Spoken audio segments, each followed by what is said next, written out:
प्रधानमंत्री नरेंद्र मोदी ने आज वीडियो कॉन्फ्रेंसिंग के जरिए डॉक्टर बाला साहब विखे पाटिल की आत्मकथा के विमोचन के मौके पर कहा, खेती और किसान को उद्यमिता की ओर ले जाने के लिए सरकार है प्रयासरत।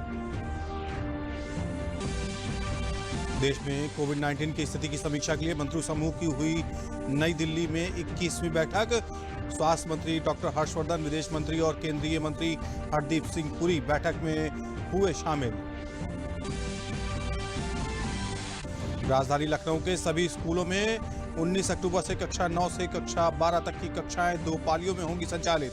सभी बोर्डों के स्कूलों को सरकार द्वारा एसओपी का कड़ाई से पालन करने का दिया गया है निर्देश। वाराणसी स्थित सब्जी अनुसंधान संस्थान ने ऐसे तरबूजों की प्रजाति विकसित की जो न सिर्फ स्वास्थ्यवर्धक हैं बल्कि किसान इसकी पैदावार से अपनी आय को बढ़ा सकते हैं। नमस्कार, मैं हूं हिमांशु सोनकर और अब समाचार विस्तार से। प्रधानमंत्री नरेंद्र मोदी ने आज वीडियो कॉन्फ्रेंसिंग के जरिए डॉक्टर बाला साहब विखे पाटिल की आत्मकथा देह विचवा करणी का विमोचन किया, जिसका अर्थ है किसी उत्तम कार्य के लिए अपना जीवन समर्पित करना। इसके साथ ही उन्होंने प्रवर ग्रामीण शिक्षा सोसाइटी का नाम बदलकर लोक नेता डॉक्टर बाला साहब विखे पाटिल प्रवर ग्रामीण शिक्षा संस्थान किया गया है, जिसका उद्घाटन प्रधानमंत्री ने किया। इस दौरान कार्यक्रम में महाराष्ट्र के मुख्यमंत्री उद्धव ठाकरे, भाजपा नेता देवेंद्र फडणवीस सहित कई अन्य नेता मौजूद रहे।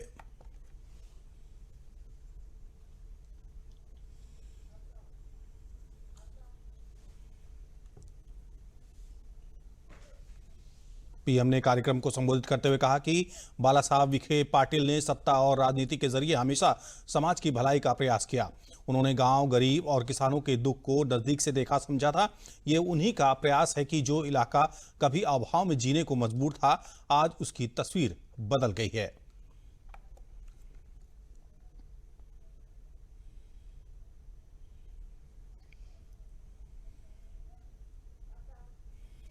उन्होंने सत्ता और राजनीति के जरिए हमेशा समाज की भलाई का प्रयास किया।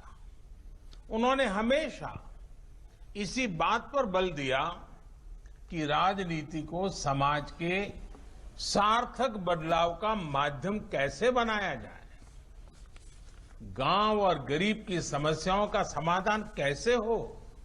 डॉक्टर बाला साहब विखे पाटिल जी ने गांव, गरीब और किसान के दुख को, उसके दर्द को नजदीक से देखा, समझा, अनुभव किया। इसलिए वो किसानों को एक साथ लाए, उन्हें सहकार से जोड़ा। ये उन्हीं का प्रयास है कि जो इलाका कभी अभाव में जीने को मजबूर था, आज उसकी तस्वीर बदल गई है। प्रधानमंत्री ने आगे कहा कि आज खेती और किसान को अन्नदाता की भूमिका से आगे बढ़ाते हुए उसको उद्यमी बनाने, उद्यमिता की तरफ ले जाने के लिए अवसर तैयार किए जा रहे हैं। बाला साहब विखे पाटिल का मानना था कि अच्छा किसान होने के लिए खेती का कौशल होना जरूरी है। उनके सवाल का उत्तर आज के ऐतिहासिक कृषि सुधारों में है। व्यक्ति कितना ही पढ़ा लिखा क्यों न हो, अगर उसमें खेती का कौशल नहीं हो तो वो कभी खेती नहीं कर पाएगा। जब ऐसी बात है तो हमें खेती को एंटरप्राइज क्यों नहीं कहते। साथियों, बाला साहब विखे पाटिल जी के मन में ये प्रश्न ऐसे ही नहीं आया। जमीन पर दशकों तक उन्होंने जो अनुभव किया, उसके आधार पर उन्होंने ये बात कही। बाला साहब विखे पाटिल जी के इस सवाल का उत्तर आज के ऐतिहासिक कृषि सुधारों में भी है।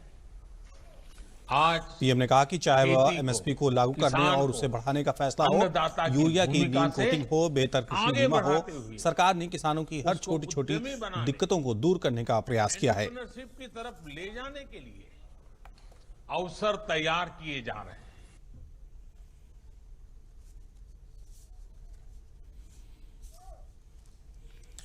मंत्री समूह की 21वीं बैठक आज नई दिल्ली में हुई। बैठक में देश में कोविड-19 की स्थिति की समीक्षा की गई। स्वास्थ्य मंत्री हर्षवर्धन, विदेश मंत्री डॉक्टर एस जयशंकर और केंद्रीय मंत्री हरदीप सिंह पुरी ने बैठक में हिस्सा लिया। स्वास्थ्य मंत्री ने उम्मीद जताई कि भारत साल भर के अंदर अपनी खुद की वैक्सीन बना लेगा। देश में 400 से 500 मिलियन डोजेज वैक्सीन के उपलब्ध करा के देश के 20 से 25 करोड़ लोगों को वैक्सीन देने की क्षमता रख पाएंगे। देश में कोविड-19 से स्वस्थ होने की दर 86.78% हो गई है। पिछले 24 घंटों के दौरान 77,707 कोविड मरीज ठीक हुए हैं। स्वास्थ्य मंत्रालय ने बताया है कि अब तक कुल 62,27,000 से अधिक लोग स्वस्थ हो चुके हैं। मंत्रालय ने बताया है कि कोरोना संक्रमण से स्वस्थ होने की दर बढ़ने से संक्रमित लोगों की दर 11.69% रह गई है। वर्तमान में मृत्यु दर 1.53% हो गई है, जो विश्व में सबसे कम है। प्रधानमंत्री नरेंद्र मोदी द्वारा कोविड-19 के प्रति शुरू किए गए जन आंदोलन अभियान में देशवासियों से पूरा सहयोग मिल रहा है।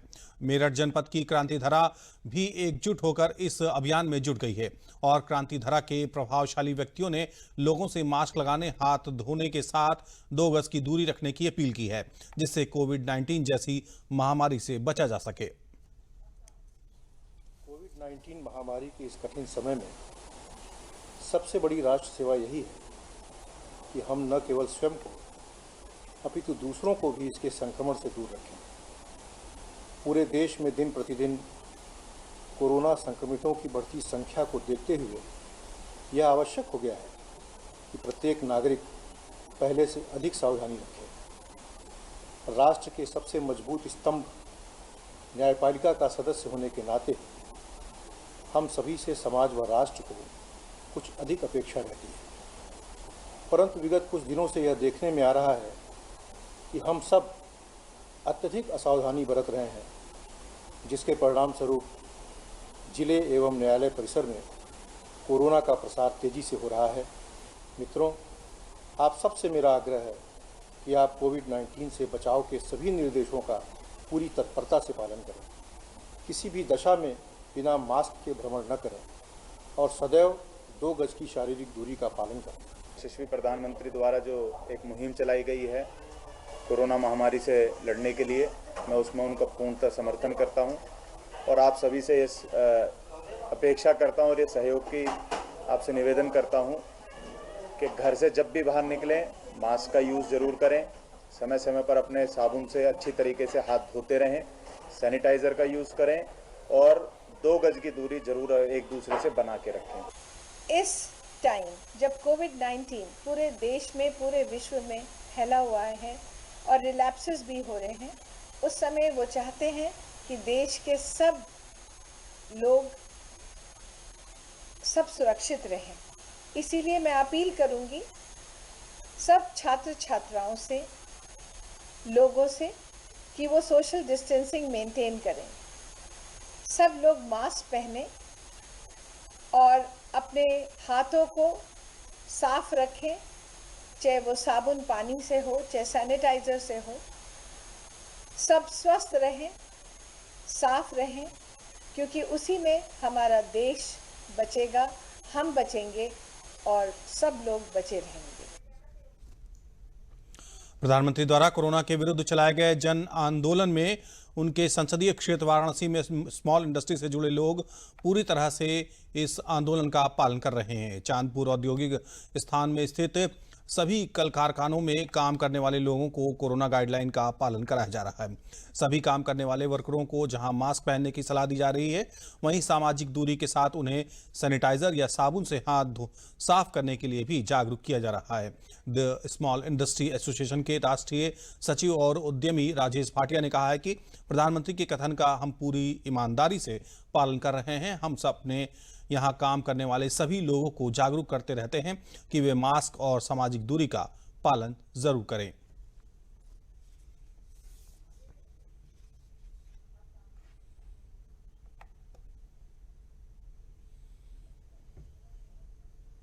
आदरणीय प्रधानमंत्री जी जो ब्राह्मण के संसदीय सांसद भी हैं और जिस तरह से वो बराबर टीवी पे आके हर समय देश के बारे में सोचते हैं, समाज को दिशा देते हैं और हम लोग को ये गाइड करते हैं कि जब तक दवाई नहीं तब तक ढिलाई नहीं। हम लोग उन्हीं के अनुसरण करते हुए यहाँ पे अपने कामगारों को, अपने कामगार भाई को बराबर दे रहे हैं इंस्ट्रक्शन कि जब तक दवाई नहीं तब तक ढिलाई मत कीजिए, अपने आप को मास्क लगा कर सुरक्षित रखिए और बराबर हमारे पास मशीन लगी हुई है जिसमें कि सैनिटाइजर आता रहता है, तो आप लोग उससे जो है अपने हाथ को धोइए और अपने आप को सुरक्षित रखिए। कि प्रधानमंत्री जी ने from the very first day जो इंस्ट्रक्शंस कोरोना से बचाव करने के लिए दिए, आज आईआईए के सारे मेंबर, सारे उद्यमी उसका अक्षरशः पालन कर रहे हैं। हम लोग अपने कारखानों में भी उसका पालन करा रहे हैं और साथ के साथ शहर में अपने आसपास लोगों को भी प्रचार प्रसार करके बता रहे हैं। और उसका अभी जो लेटेस्ट वर्जन है, हमारे मुख्यमंत्री जी ने भी बोला कि जब तक दवाई नहीं तब तक ढिलाई नहीं। कोरोना चूँकि धीरे धीरे 6-7 महीने हो गए तो लोग थोड़ा सा ढीले पड़ गए थे, लेकिन अभी जो एक आह्वान प्रधानमंत्री जी और आदरणीय मुख्यमंत्री जी ने चलाया है, हम लोग उस पर बिल्कुल अक्षरशः अमल कर रहे हैं। प्रधानमंत्री जी के आदेश का पालन करते हुए हम लोग सैनिटाइजर से हाथ धोते हैं और बीच में साबुन से हाथ धोते हैं, सैनिटाइजर छिड़कवाते हैं कारखाने में पूरे। और उसके बाद तो लेबरों से 2 गज की दूरी पे सबको रखते हैं। इस प्रकार से काम कर रहे हैं। जब तक दवा इसका नहीं निकल जाता है तो कोई इलाज इसका है नहीं। जब तक दवा नहीं निकले तब तक हम लोग इसी तरह से अपना काम करते रहेंगे, सैनिटाइजर से हाथ धोते रहेंगे, बार-बार साबुन से हाथ धोते रहेंगे। कोरोना संक्रमण की अभी तक कोई दवाई नहीं है, इसलिए कोई ढिलाई नहीं होनी चाहिए।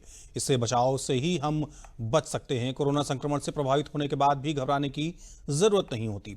लखनऊ के अखंड प्रताप और उनकी पत्नी संक्रमित होने के बाद जल्द ही ठीक हो गए और इसके बाद अखंड ने अब तक 2 बार अपना प्लाज्मा भी डोनेट किया है, जिससे औरों को इस बीमारी से उबारा जा सके। कोरोना संक्रमण से बचाव की जरूरत है, क्योंकि जब तक दवाई नहीं तब तक ढिलाई नहीं दी जा सकती। लेकिन अगर आप कोरोना संक्रमण से ग्रसित हो भी जाते हैं तो घबराने की जरूरत नहीं। ऐसा ही हुआ लखनऊ के रहने वाले अखंड के साथ। पेशे से पत्रकार अखंड जून माह में कोरोना संक्रमित हो गए। संक्रमण का यह प्रभाव हुआ कि इनकी पत्नी भी कोरोना से संक्रमित हो गई, लेकिन इस परिवार ने हिम्मत नहीं हारी। हौसले और लोगों के द्वारा मिला उत्साह इनकी ताकत बना और चंद दिनों में ही इन्होंने कोरोना से जंग जीत ली।